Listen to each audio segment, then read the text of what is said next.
Hi, this is Julie Wong from Mighty Hands. Welcome to our Easy Stamped Card tutorial for beginners. I designed this card with basic supplies so that you could focus on simple stamping techniques. In this video, I'll show you how to get a good stamped crisp image. Then we'll mask the image so that we can do the background with some ink blending. And after that, we'll color in the stamps. So let's get started. We're going to be using this super cute Adventure with God stamp set for this card. These are photopolymer clear stamps. They're made in the USA, they're free of toxins, and they're naturally sticky. To use them, just remove one stamp and place it with the flat side down on your acrylic block. This is our medium acrylic block, which fits most of our stamps. Now I'm applying ink from the top, and I'm using Tsukineko Classique Archival Pigment ink in Onyx Black. I'm stamping this image on a 300 GSM smooth white cardstock. I placed the foam sheet underneath the cardstock so that I could distribute the pressure more evenly as I stamp. I don't usually use a foam pad, but because this is a large stamp, I want to make sure it stamps evenly. I'm not using a stamp positioning tool because I know that many beginner stampers don't have these types of tools. If you do a lot of stamping, make multiple cards, or struggle with getting a clear stamped image, you may want to consider investing in a stamp positioning tool such as the MISTI.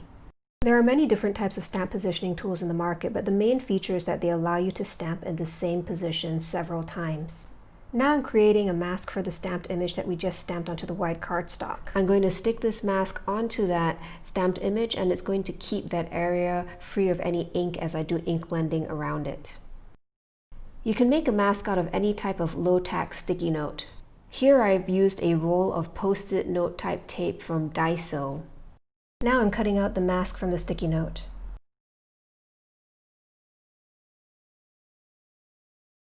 So I put the mask on the stamped image on the cardstock. And now I'm getting ready to ink blend over the stamped image. You can use any dye ink to do ink blending. Here I'm using Distress Ink by Ranger. This product is specially formulated for techniques such as this. I'm using a dense bristled makeup brush to apply ink in a circular motion. There are many tools you can use for ink blending. There are sponge-based applicators, brush-type applicators, also other types of makeup brushes, so just try what works for you. For me, I really like this particular makeup brush. The applicator you choose depends on how much ink you're trying to put down, how you personally hold the brush, and what kind of effect you're trying to achieve. I'm going for a soft ink blended background that starts out a bit lighter on the outside and gets darker towards the outlines of the stamp. When blending, we're usually trying to get a soft look, so in order to avoid any blotchy spots, what I do is I start off on the side and I tap off the excess ink, and then I go on to my project. One last note about ink blending. I only talked about one factor which affects your results, which is the tool, but the other factors are the ink, the paper, and your application style. Dye inks and distress inks in particular react with water. So I'm taking a spray bottle with water here, just spraying the background, dabbing it up with my paper towel, and you'll see that I get a sort of raindrop effect in the background. And this is the really fun part where you remove the mask from your image and you reveal a perfectly preserved white stamped image that you can color in.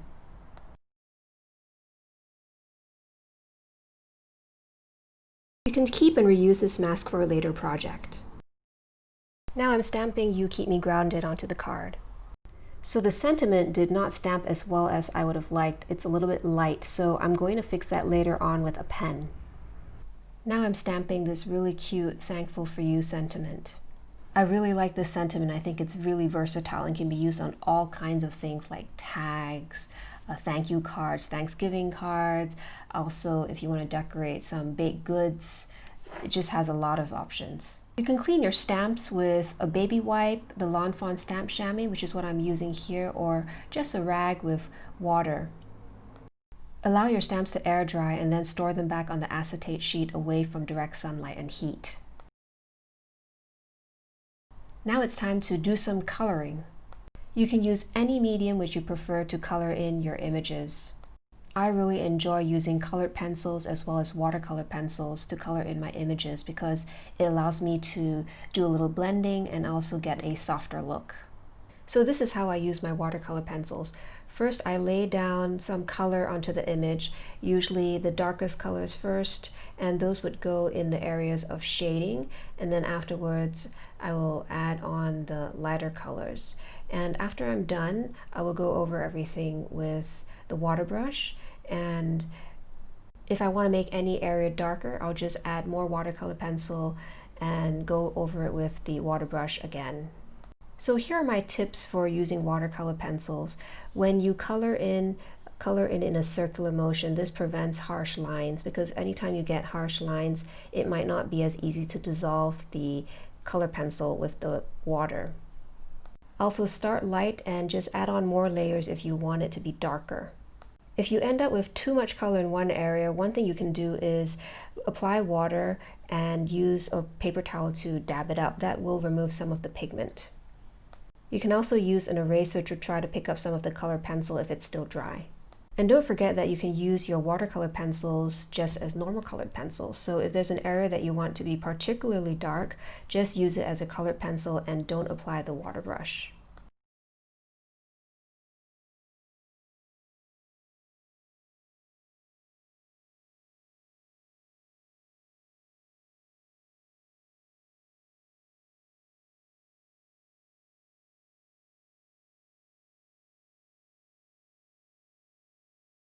Now I'm using a water brush to dissolve all the pigments and to blend everything out. I'm using a Pentel Aquash small water brush. You can also just use a paintbrush with water, but the water brush is a pretty useful tool and it's really inexpensive, and it's so helpful when you're out and about and you just want to do some coloring on the go.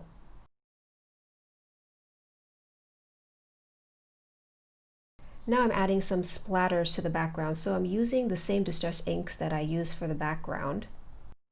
Just tap the ink pad onto any non-porous surface, spray it with water to make sure it's a bit more liquid, and then use your paintbrush to pick it up and tap the paintbrush all over the background.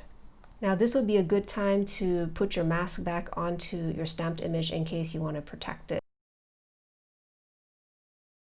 Earlier when I stamped the sentiment, I mentioned that it was a little bit light, so what I'm going to do is use this Sakura Aqualip gel pen to go over it. This is a fun pen to use in card making because it dries glossy and a little bit raised. So one helpful tip for those of you who like the look of heat embossing but don't have the heat tool yet, what you can do is go over these sentiments using this pen and it'll give you something similar to that look and feel. You can also use it to emphasize certain parts of the stamp, such as the eyes of this little girl. While going over the sentiment, I noticed that the nib of this pen is a little bit too thick for this sentiment. So what I'm going to do is use a white gel pen to fix this later on.